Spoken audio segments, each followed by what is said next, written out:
को दिया। नहीं, लेकिन अब कुछ ऐसी तस्वीरें आती हैं, अब कुछ ऐसी तस्वीरें आती हैं तारिक भाई, अब कुछ ऐसी तस्वीरें आती हैं जिसमें भारी तादाद में मुस्लिम भाई एकजुट होते हैं, हाथ में उनके कमल के निशान होते हैं, मोदी मोदी के नारे लगाते हैं, मस्जिदों से भी ऐसी तस्वीरें आ रही हैं। हिमांशु जी, ऐसा है कि उनके लिए काम करें मुसलमान, मैं कह रहा हूं किसी की जागीर थोड़ी ना है, हमारी नहीं, कांग्रेस की नहीं, किसी की नहीं है। इन्होंने क्या जगह सूचना दी थी, इन्होंने क्या किया था, अब्बासी जी रुकिए, बहुत सही बात की है। अरे तारिक भाई कुछ सही बात बोल रहे हैं, डांस कराते थे। अरे अब्बासी साहब सुनिए ना, तारिक भाई अच्छी बात कर रहे हैं, जरा उनको सुनने तो दीजिए।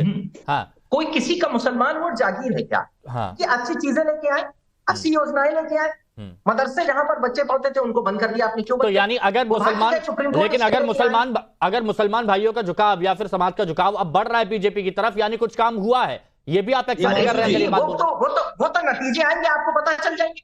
वो तो चुनाव के नतीजे बताएंगे। मुसलमान के लिए काम करें, मुसलमान किसी की जागीर नहीं है। ये काम करें, वोट दिए, क्यों नहीं करते? जीरो काम किया इन्होंने। रोशनी जी, अब मसूद जैसे नेता इस बात को समझेंगे, इमरान मसूद जैसे नेता इस बात को समझेंगे, किसी की जागीर नहीं है, डराने धमकाने से अब काम नहीं होगा। नहीं, किसी को ऐसा कोई किसी को नहीं डरा रहा है, बस देश की जनता को आग्रह किया जा रहा है, जागरूक किया जा रहा है। जागरूक कैसे? 10 सालों में जितना इन्होंने नेहरू जी को कोसा है, अब नेहरू जी को कोसने से काम नहीं बनने वाला है। अभी आप किसी और मुद्दे पे आए थे, अब नेहरू वाले मुद्दे पर आ गई। रोशनी जी, जितने अच्छे तरीके से आप अपनी बात रखती हैं, उसी अच्छे तरीके से मसूद साहब भी अपनी बात रख सकते हैं। एक तरीका होता है बात रखने का, जैसे आप डिबेट पे रख रही हैं, लेकिन एक डराने धमकाने का भी तरीका होता है, जो कुछ नेता बहुत अच्छे से जानते हैं। देखिए, भारतीय जनता पार्टी ने देश की जनता को ऑलरेडी बहुत डराया हुआ है, ठीक है? और देश की जनता फिर चुन क्यों रही है? देश की जनता चुन क्यों रही है कि अगर ये फिर से आ गए भारतीय जनता पार्टी, आप लोग अगर मोहब्बत की दुकान लेकर चलते हैं तो उस मोहब्बत की दुकान पर क्यों नहीं आते हैं लोग?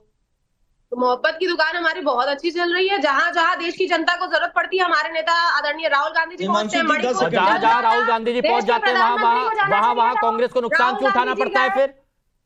हाँ जी, जहां जहां राहुल गांधी पहुंचते हैं, आपने कहा ना जहां जहां जरूरत होती है राहुल गांधी पहुंच जाते हैं, लेकिन जहां जहां राहुल गांधी पहुंचते हैं वहां नुकसान क्यों उठाना पड़ता है कांग्रेस को? नुकसान कुछ नहीं उठाना पड़ता। मणिपुर इतने महीनों से चल रहा था, देश के प्रधानमंत्री को जाना चाहिए था कि नहीं जाना चाहिए था? मणिपुर हमारे देश का हिस्सा है ना, और मणिपुर में आपसे देखिए, मैं आप साउथ जाती है, मैं साउथ आता हूं तो आप ईस्ट पहुंच जाते हैं, ईस्ट जाता हूं तो आप वेस्ट पहुंच जाती हैं। अच्छा, ये टॉपिक वाली बात है ना? ये टॉपिक वाली बात है। मैंने यहाँ पर सबसे पहले आपसे पूछा कि मुसलमानों को क्यों डराया जा रहा है, तो आपने कहा कि आप देखिए 80 करोड़ लोगों को यहाँ पर अन्न नहीं मिल रहा है। फिर जब मैंने दोबारा से आपसे वो मुद्दा पूछा तो फिर आप मणिपुर पे आ गई। वो मुद्दा है ही नहीं, आप बिना मुझे मुद्दा पूछ रहे हैं। अरे आपके नेता, अगर मुद्दा नहीं है, अगर मुद्दा नहीं है तो आपके नेता सभा में ऐसे बयान क्यों देते हैं? या तो आप बोल दीजिए उनसे कि भैया मुद्दा नहीं है ये, और गुमराह होने से बचाना चाहते हैं, फिर से गुमराह ना हो जाए देश की जनता। रोशनी जी, अगर आपको रोशनी जी बुरा मत मानिएगा, प्लीज एक विनम्रता के साथ में एक बयान देना चाहता हूं, बात रखना चाहता हूं अपनी, बुरा मत मानिएगा। अगर आपसे कोई ये बोले कि रोशनी जी मैं आपका इलाज कर दूंगा, रोशनी जी इलाज हो जाएगा आपका अगर ऐसा कुछ हुआ तो आप इससे क्या समझेंगी? मैं ये पूछना चाहता हूं आपसे। अगर फिर से भारतीय जनता पार्टी की सरकार आ गई तो लोकतंत्र खत्म कर दिया जाएगा, हमारा और आपका इलाज हो जाएगा। उनका कहने का मतलब है तो आपका बाकी सबका नहीं, उसमें चुनिंदा सिर्फ मुस्लिम भाई हैं क्या? ये तो उन्होंने नहीं बोला। अरे तो वही सभा थी, वही सभा थी। जवाब दे दूं? हाँ, तुरंत अब्बासी साहब एक मिनट जल्दी मैं सबके पास आ जाता हूँ, सबसे फाइनल रिएक्शन लूंगा। सुनिए सिंह साहब बोलिए। हाँ ठीक है, बोलिए सिंह साहब, एक मिनट सिंह साहब बोलिए, सबके पास आऊंगा। सिंह साहब बोलिए कि देश के संसाधनों पे एक का अधिकार बताते थे, वो ठीक है। हम कह रहे हैं कि सबका साथ सबके विकास के नारे को बुलंद कर रहे हैं। जो लोग हिंदुओं को आतंकवादी कहते थे वो ठीक है, या जो सबका साथ लेकर चल रहा है वो ठीक है। अरे ये लोग सेलेक्टिव अप्रोच अपनाते हैं। जब जम्मू कश्मीर में बहनों के साथ कुछ होता है नहीं बोलते हैं, केरल में जब कुछ होता है बहनों के साथ नहीं बोलते हैं, और इनके राष्ट्रीय अध्यक्ष को जब पश्चिम बंगाल में संदेश खाली पर पूछा जाता है नहीं बोलते हैं। तुष्टिकरण का कार्य करने वालों को पूछिए, राजस्थान में इनकी सरकार थी, गला काटने का कार्य किए। हमारे समाजवादी पार्टी के मित्र कह रहे थे अरे आपकी सरकार थी। अच्छा सिंह साहब फैक्टर चलाते हैं। सिंह साहब एक बात बताइए, विकास का कार्य करती है। सिंह साहब एक बात बताइए, बीजेपी सिंह साहब जब बीजेपी चुनाव प्रचार में जाती है, आप लोग भी चुनाव प्रचार में जब जाते होंगे वहां पर आप लोग भी मुद्दे की बात करिए ना। आप लोग भी धर्म की बात क्यों करते हैं, क्यों सनातन की बात की जाती है आप लोगों की तरफ से? हिमांशु जी हम मुद्दे की बात करते हैं, हमारे प्रधानमंत्री जी, हमारे गृह मंत्री जी, हमारे राष्ट्रीय अध्यक्ष जी कहते हैं कि हम विकसित भारत बनाएंगे और हमने जो कुछ भी वादा किया आज देश के, अरे सुनिए, हमने जो कुछ भी वादा किया उसको पूरा किया।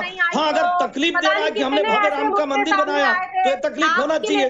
हमने उजाला दिया, उज्ज्वला दिया, किसानों को सम्मान दिया, गरीब कल्याण की योजनाएं चलाए, 370 जैसी धारा समाप्त करी, बहनों के लिए 3 तलाक जैसा कानून ले आया। हमने विकास के कार्य किया और विकास के कार्य पे ये तो आप लोगों ने बात रखी। तारिक भाई एक फाइनल कमेंट बताइएगा शॉर्ट में 30 सेकंड में। तारिक भाई, आज अपराधियों, तारिक भाई इन सारे मुद्दों से आगे बढ़ना चाहिए, एक मिसाल पेश करनी चाहिए। इसी नाते के भारतीय मैं ये कह रहा हूं कि भारत में प्रधानमंत्री ये क्यों कहते हैं कि इंडिया अलायंस, सिंह साहब एक सेकंड सुन लीजिए, कि इंडिया अलायंस सनातन धर्म को खत्म करना चाहता है। इंडिया अलायंस या कोई भी सनातन धर्म को क्यों खत्म करेगा, वो कैसे खत्म बताइए ना, जब सबसे ज्यादा सनातनी यही है, तो सारे पावर तारिक भाई इसका देखिए, मैं सोच रहा था कि आप कुछ ऐसी बात करेंगे तो एक मिसाल पेश करेंगे। मैं सोच रहा था कि आप कोई ऐसी बात करेंगे जो मिसाल पेश करेंगे, लेकिन ये मुद्दा मैंने आपको पहले भी बताया कि गठबंधन की तरफ से कई ऐसे लोगों का बयान आया जो सनातन पर था, लेकिन जिम्मेदार लोगों ने वहां पर चुप्पी साध ली थी, है ना? नहीं, मैं एक मिनट सबसे फाइनल कमेंट, अब्बासी भाई, एहसान अब्बासी जी, क्या ऐसे बयानों का कोई इफेक्ट पड़ेगा चुनावों पर, बताइए, जो आज मसूद साहब दे रहे थे या फिर कोई भी नेता देता है? बिल्कुल नहीं पड़ेगा। आज का देश का मुसलमान बिल्कुल जाग गया, समझ गया है हमारा ऐतिहासिक कौन है, नरेंद्र मोदी। ठीक है, ये आपके व्यक्तिगत। अजहरी साहब 30 सेकंड में जल्दी से बता दीजिए।